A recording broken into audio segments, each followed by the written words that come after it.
My dear brothers and sisters and friends, I hope that's, let's see, how's that looking? Looks all right. Okay, good. So this topic can be rather anxiety ridden, can't it? There's a lot of worry these days. There's a lot of people, well, really, I think just being feeling hopeless. And it's sad, really, because in a lot of ways, today's world is better than it has been for the vast majority of the people living in the world than it ever has been in human history. And yet we're bombarded from all around us with how bad everything is. And we start to believe that. We start to think that. And if you have no hope for the future, and you don't know what's coming, as recorded in the Bible, it can really get you down. It can really make you think that there's just nothing coming, and this world is awful, and it's horrible and terrible. And it really is not. The world that God's created, even though man has corrupted it in vast ways and found cruel ways of waging war, the world itself is still amazing and incredible and so good. There's so many positive things out there. Today, we're just going to look at a little bit about how society feels in the UK today, and then just look a little bit about what the kingdom's going to be like, the kingdom on earth that's soon to come with the return of the Lord Jesus Christ. So, state of the world today. You can see here, for example, this is what we're talking about in terms of the way things are today compared to the past. This is a chart found in a really interesting website called Our World in Data, and they got all kinds of really interesting statistics there. You can see how today, in modern times, there's relatively very peaceful. There's not many major wars going on, and even the ones that are going on, it's not like it has been for pretty much all of human history. In terms of war, diseases, and starvation. There were some nasty peaks, as we know, in the 20th century. But since that time, by and large, it's been quite a peaceful world, quite not a lot of people dying compared to the past. But we don't think of this way. There has been a lot of conflicts going on between people, between their own government, a lot of revolts and people unsatisfied with the way of life. Less wars and things like that than there used to be, but there's a lot of people not happy with what's going on with the world. This is just a map of places in the world where there's a lot of fighting going on today and problems, whether it's the nation going after a part of its own people, or whether it might be a war itself, an actual war going on between two countries. There's not too much of that these days, but there still is some problems. This is a measure they call the Global Peace Index, and it's kind of a bit hokum, if you know what I mean. Like, it's kind of fake, a bit made up.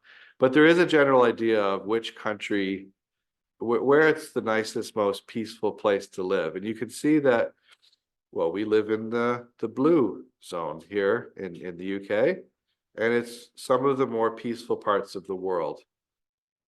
Canada's even more peaceful. So that's great too. But you can just see that the vast majority of the places where we are, where we interact with, are extremely peaceful places.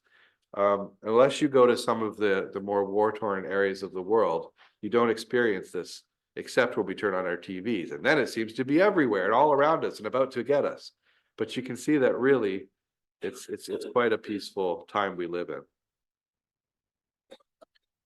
Just a little record of the war in Ukraine. This is one of the only real active areas in Europe that is sort of nearby where there's a real war going on. And it is a particularly bitter war, isn't it? We've seen a lot going on there in the last few years. Just see if this works. This is a little clip. This is what we see all the night on the news. This is a clip from President Biden. They asked him, what would happen if Russia uses banned weapons in Ukraine? What are you going to do about it? So we'll see if this clip works. Oh, hold on a second. I have to turn up my volume. Let's hope this doesn't cause the system to freak out. Just, it might. All right, let's skip it then. Anyways, do you know what he says in answer to that? He only says one word. Don't. So in one sense, you can think when President Biden said that, what if Putin uses weapons of mass destruction in Ukraine? And he said, don't.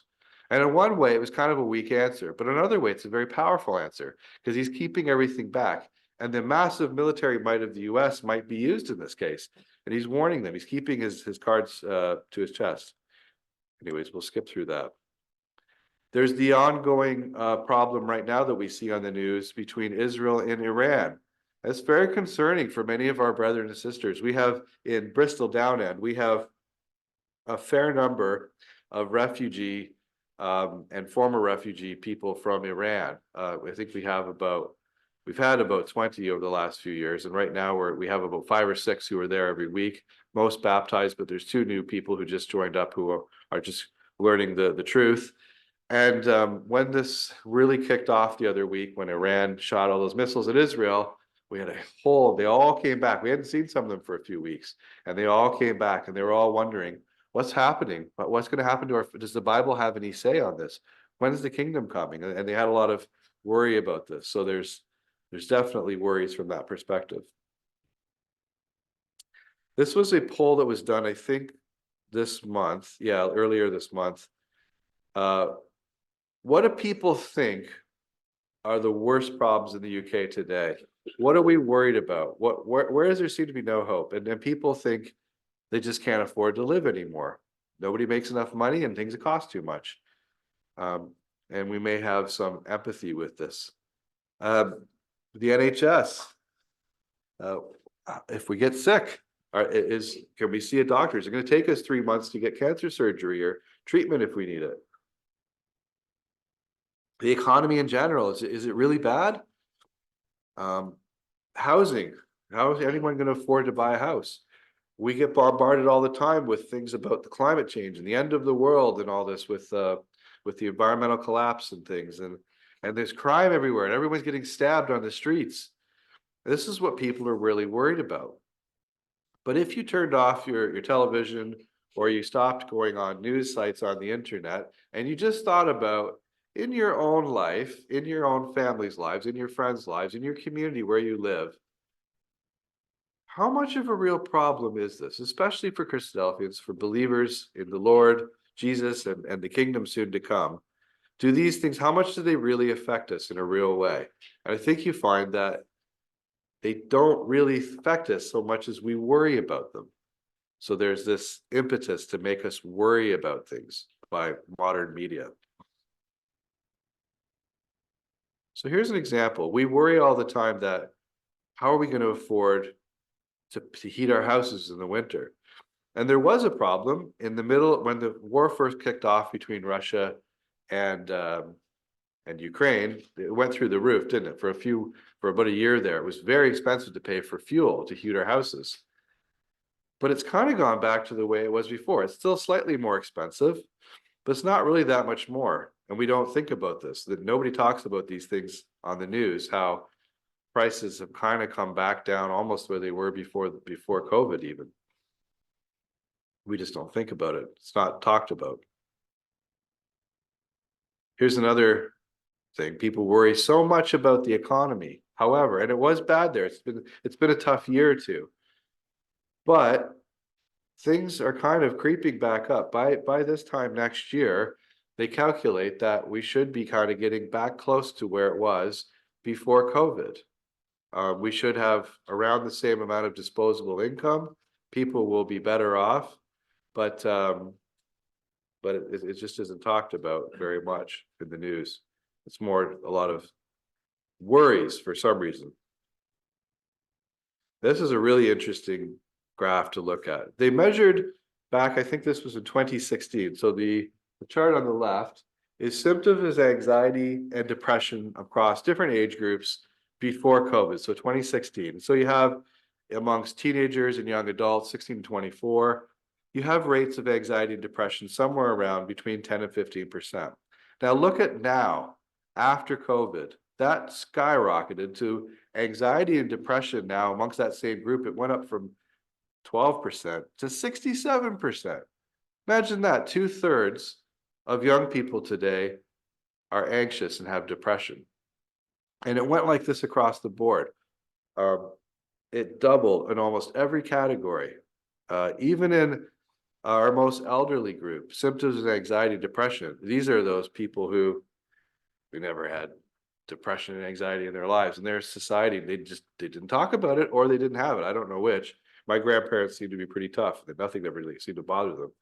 But even in that group now, there's massively more people worried. And it's interesting to think about. If things haven't really gone that much worse, or they're improving, why are we so worried? Why are we so anxious? I don't have a total answer for you. Violent crime is apparently rising, perhaps, maybe not. People are worried about this. Nobody believes anything in me anymore. And this may be getting to the reason, one of the reasons about why people are worried so much. If these supposed things are happening, or we're being bombarded with the message that the world is so bad, nobody anymore has anything to fall back on, to think about, well, I don't worry about that anymore because I have my faith. The vast majority of British people today don't identify with any religion at all. They have no hope in a real sense, nothing at all. And this came from the Humanist UK website. So they're very happy about this because this is what they want, right? They don't want people to have religion. They think this is progress. It's even higher amongst young people today. Here's another interesting graph. The size of the church shows you the change. So the blue one is what it used to be in 1983 versus how it was in 2014. So about 10 years ago. And I think it's gotten worse since then. The church of no religion has gotten massive, and all the churches of the established religions, so I think other Christians, has stayed the same. So hopefully that's talking about us. But it's just an interesting thing to see how things have changed in terms of religion. All right, so for the world, we've established everybody's worried and anxious and depressed, but there is a hope. And we know what this hope is. It's taught in the Bible. That's the main source, the only source we have for understanding what this kingdom is that's coming to the world. So we're just going to look at a little bit in the remaining time this afternoon or this morning, just to think about what it's going to be like in the kingdom. What are these problems people are worried about today, and how are they going to be different in the kingdom?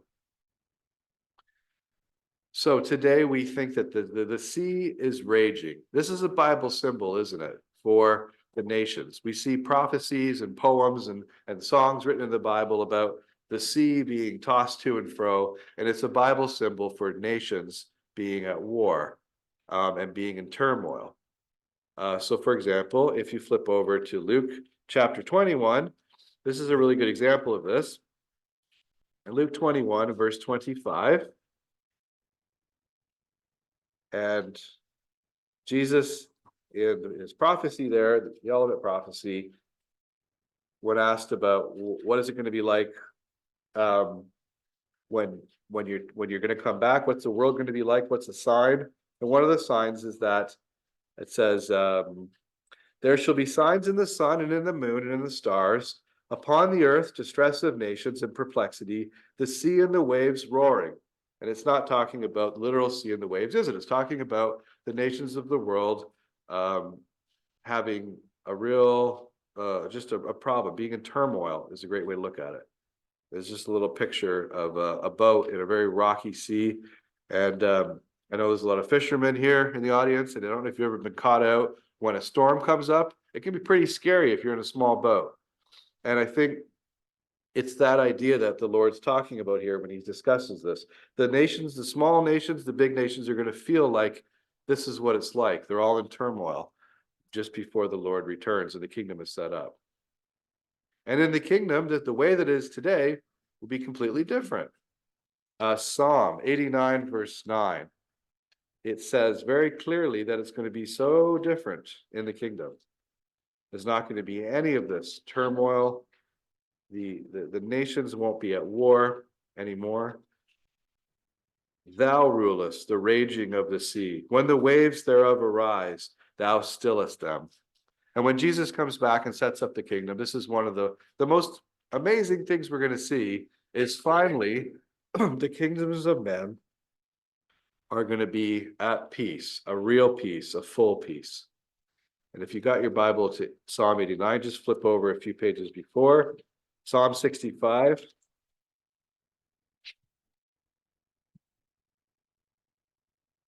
Verse 7. Same sort of idea. Thou which stillest the noise of the seas, the noise of the waves, and the tumult of the people. And this is what Jesus is going to bring back when he comes.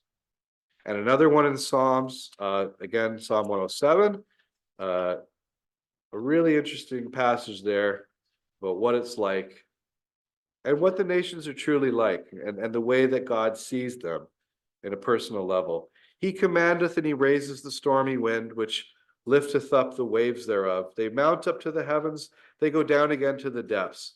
Their soul is melted because of trouble. They reel to and fro. They stagger like a drunken man. They are at their wits' end. And remember, this is talking not about waves, but about countries and nations. Then they cry unto the Lord in their trouble, and he bringeth them out of their distresses. He makes the storms calm, so that the waves thereof are still. Then they are glad because they be so quiet. So he bringeth them unto their desired haven. And that's the whole world's going to be crying out for God to solve the problem we're in. And it will be kind of like this, a beautiful picture here of the sea at peace. And that's going to be the state of the world in a very poetic way, thinking about it as if it was the ocean. So when Jesus comes back and establishes a kingdom, apologize for way too much on this screen, but if you turn in your Bibles to Isaiah chapter 2, this is where this all comes from. And I'll just read a couple verses here. And it's a really peaceful, amazing time when Jesus comes back to save the earth, to set up the kingdom. Isaiah chapter 2, and we'll just start reading at verse 2. It shall come to pass in the last days that the mountain of the Lord's house shall be established in the top of the mountains, and shall be exalted above the hills, and all nations shall flow unto it. And many people shall go and say, Come ye, and let us go up to the mountain of the Lord, to the house of the God of Jacob. He'll teach us of his ways. We will walk in his paths. For out of Zion shall go forth the law, and the word of the Lord from Jerusalem. And he shall judge among the nations, and shall rebuke many people. And they shall beat their swords into plowshares, and their spears into pruning hooks. Nation shall not lift up sword against nation, neither shall they learn war anymore. So for any of the younger ones in the audience, do you guys ever see where this last words are written today? Does anyone know what building in America they're written outside of?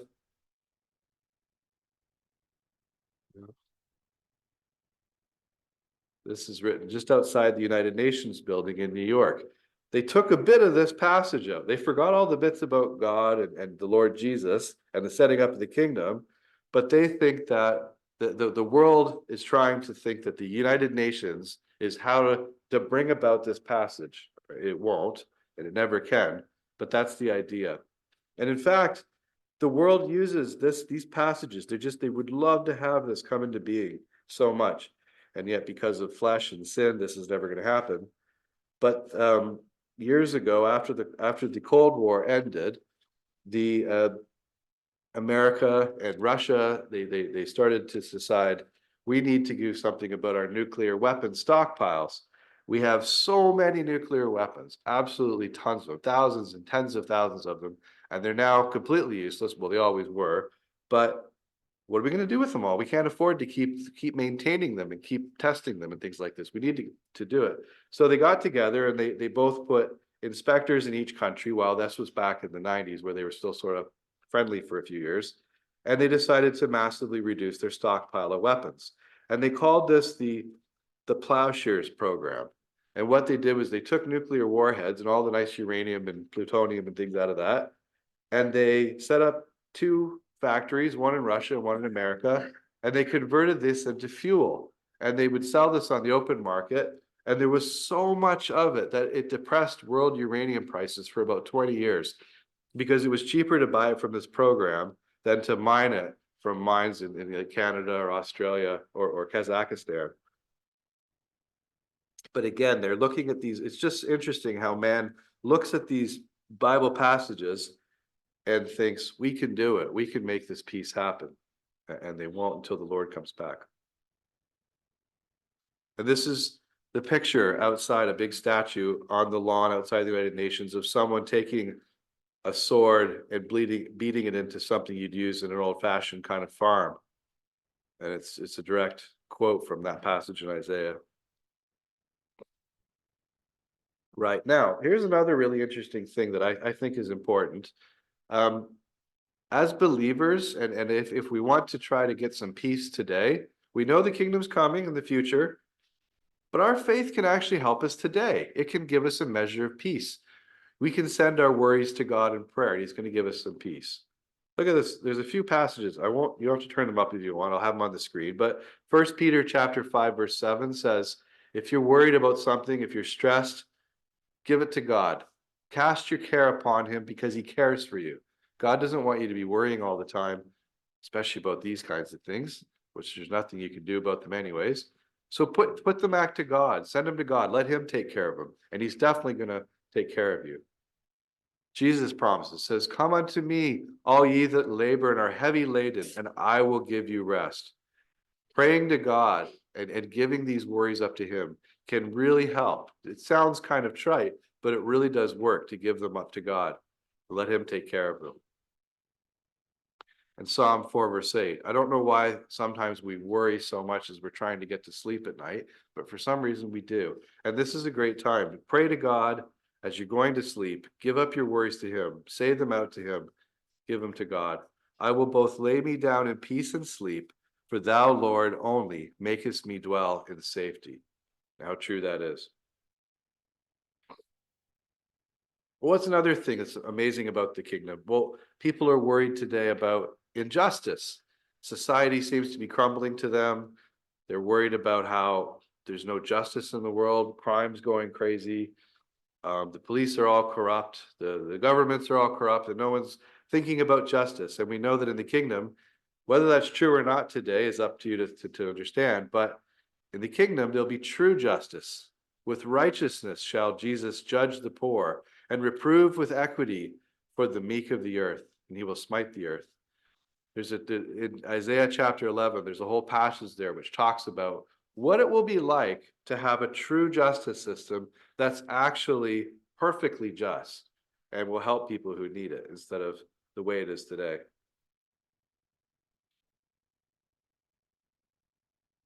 And this, of course, I think is the ultimate end of everything, isn't it? When the kingdom comes, this is our ultimate hope, the earth to be filled with the knowledge of the glory of the Lord as the waters cover the sea. The knowledge of God, the knowledge of the glory of the Lord is just so limited today, isn't it? Society. And it's why we're all worrying about everything. The slide earlier looking at how nobody has any faith anymore and nobody has any belief in anything, it makes them worry. There's nothing else for them. They turn on the television, it's all bad news. They go on the internet and look at the news, it's all bad. It's just worrying. Somebody's making money off the fact that we're worrying about these things. But if the earth was filled with the knowledge of the glory of the Lord as the waters cover the sea, none of the stuff would matter, and we would again have hope.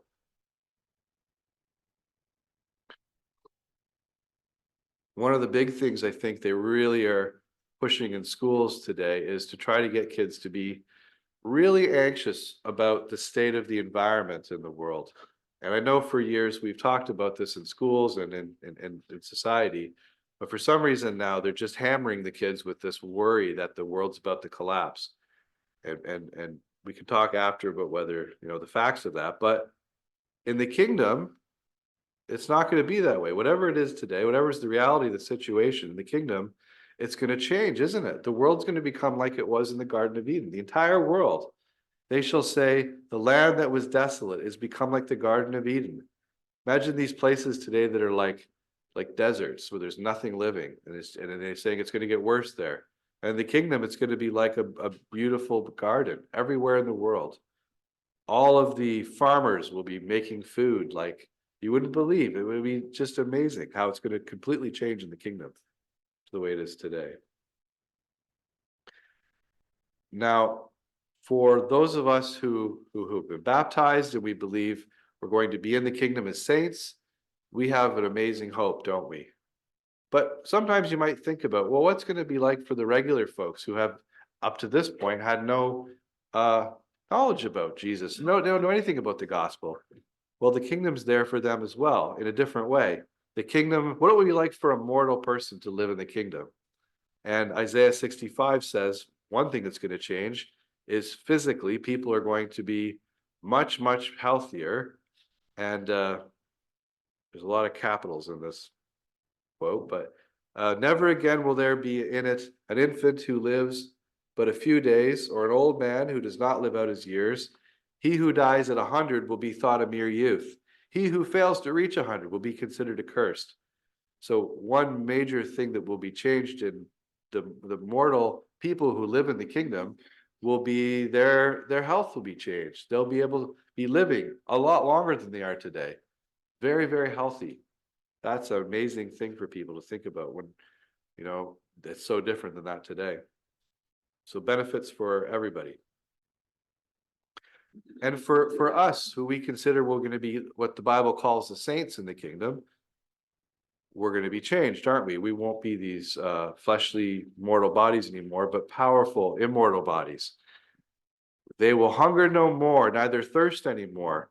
The sun won't light on them, nor any heat. You won't be affected by being burnt by the sun or anything like that. The Lamb which is in the midst of the throne shall feed them, shall lead them unto the living waters, fountains of waters, and God shall wipe away all tears from their eyes. We're going to be princes. We're going to be in the kingdom, princes ruling in judgment. And it's going to be a fascinating amount of work for saints in the kingdom. So much to see and do. The work of the righteousness shall be peace, and the effects of the righteousness, quietness and assurance forever. Think about all those mortals living in the kingdom, how much care they're going to need, how things are going to be taught, how things are going to change so much. There's going to be so much amazing, wonderful work in the kingdom for us to do to bring about the Lord's will. We'll just end on this beautiful passage from Numbers 14, verse 21. At that time in the kingdom, the hope will be back, because as truly as I live, all the earth shall be filled with the glory of the Lord.